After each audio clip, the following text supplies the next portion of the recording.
All right. Hey, everyone. So, as we continue our conversation about how we compete successfully, both internationally and globally, let's just say competing in foreign markets, we've talked a little bit about why we might want to do that, clarifying the differences between a couple of these key terms for us. But the real question really remains if we're in here and we want to learn how to be strategists or make good management decisions in foreign markets, what we're really interested in is how we respond to these managerial challenges, right? What are our actual strategic options? What are the ones that we usually find are the most common ways that we compete in foreign markets?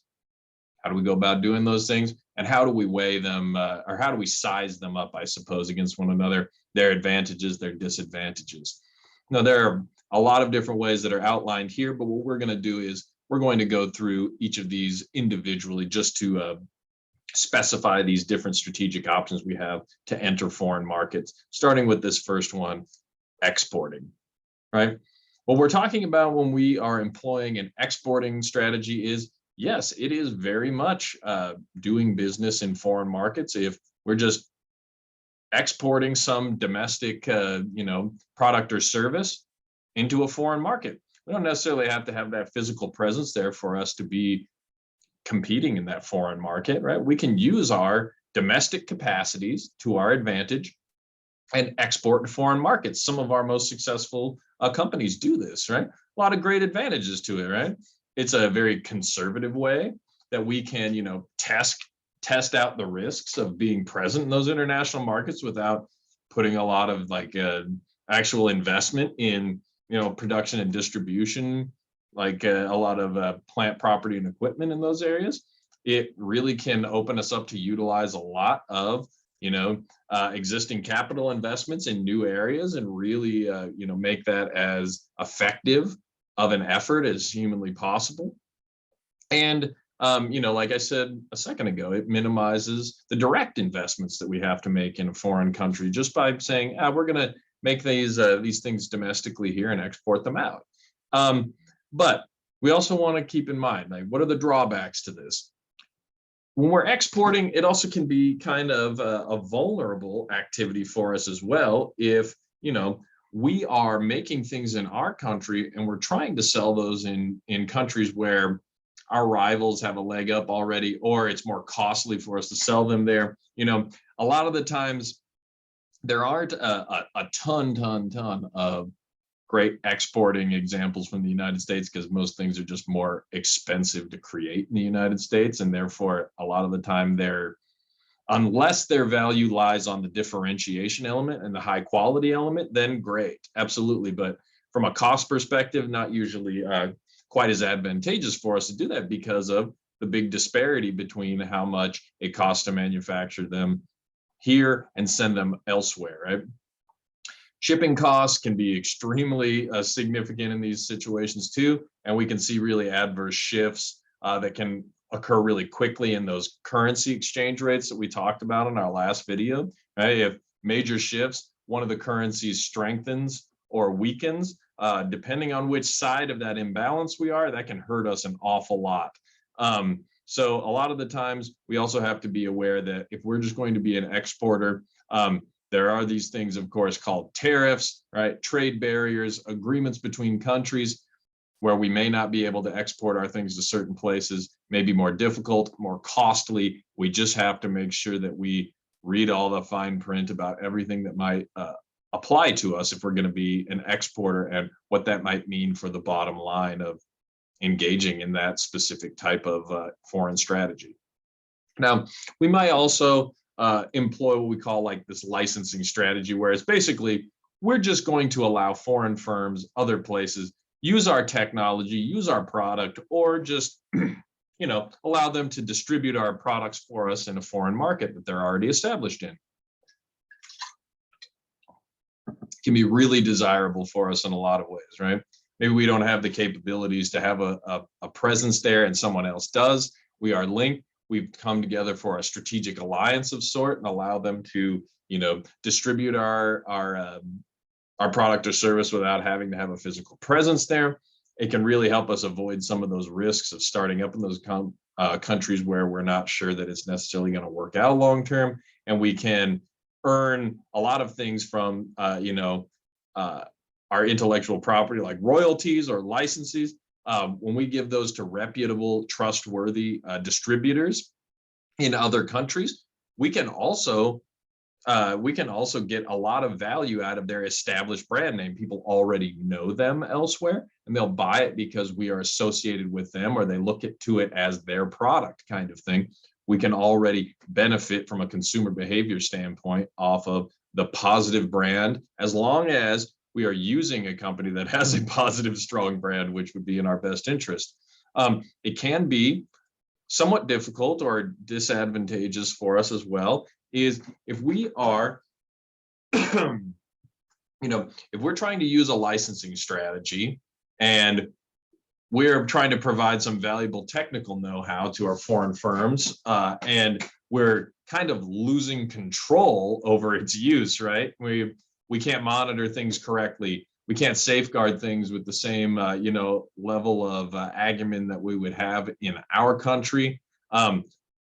We have the possibility that some things get really goofed up along the way, and once in a while that could diminish the value of our brand. It could diminish the value of our product in other people's eyes in foreign markets. And if that's the case, if those things are tied to the value we provide, it really could diminish the value overall of our product or service and our brand in other countries. So we definitely want to be careful about who we partnership in a licensing strategy.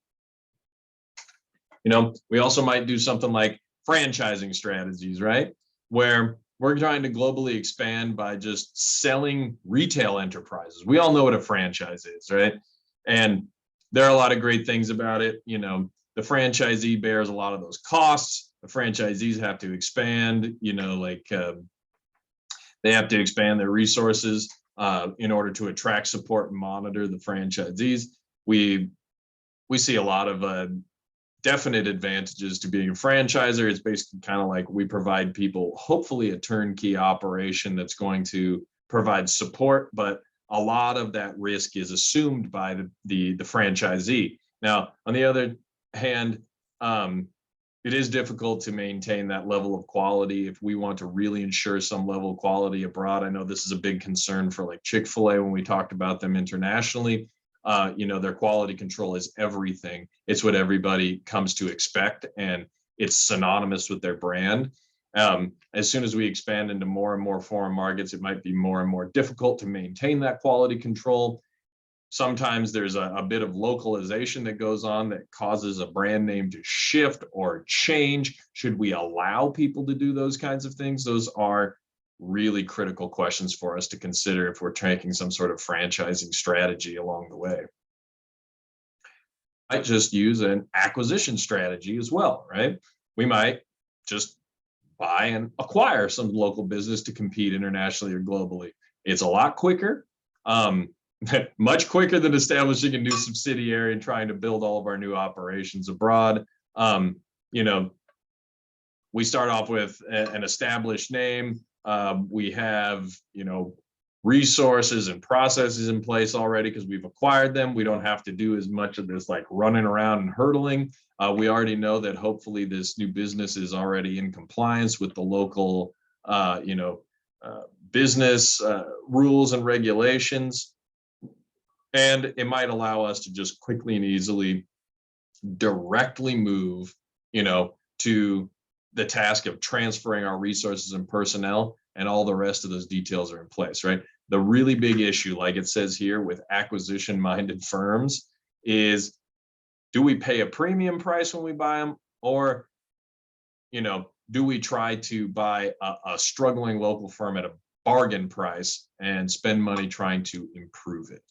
Well, really depends who you talk to from a lot of investment standpoints. I know Warren Buffett talks about this like crazy. He talks about, like you want a good business, but you want something with like good bones and good potential that you can get for a great price. And that's what he always looks for, ideas. So this is a subjective decision on your part. It's a strategic decision that you have to make. There is no one right answer. You just have to kind of feel these situations out and determine what you and your team feel is best plan of action when employing some sort of acquisition strategy abroad.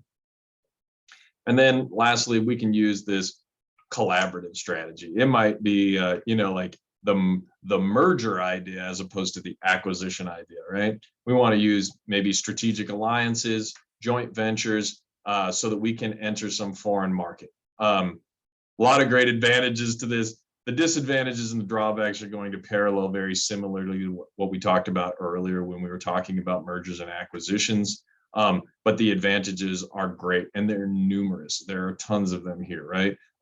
We can use our competitive energies together. This is one of the best advantages for using a collaborative strategy. We've now got subject matter experts on the ground. They know what they're doing. They know local markets. They're willing to work with us. We can competitively pool our competitive resources and capabilities and use them in all of our best interests. There are tons of advantages to this. Just understanding that some of those disadvantages that might occur are going to be very parallel to what we talked about with M&As earlier on. So we can see from this, there are a lot of different strategic opportunities. Like there are a lot of ways that we can strategically compete abroad. Just understanding our situation is going to dictate a lot of the decisions that we make and what we think is right in that situation. So we want to just really think hard, plan well, think a little bit about what fits our situation, what fits our resources and capabilities, where are we strong, how do we utilize those things best, and what might be our biggest risks. And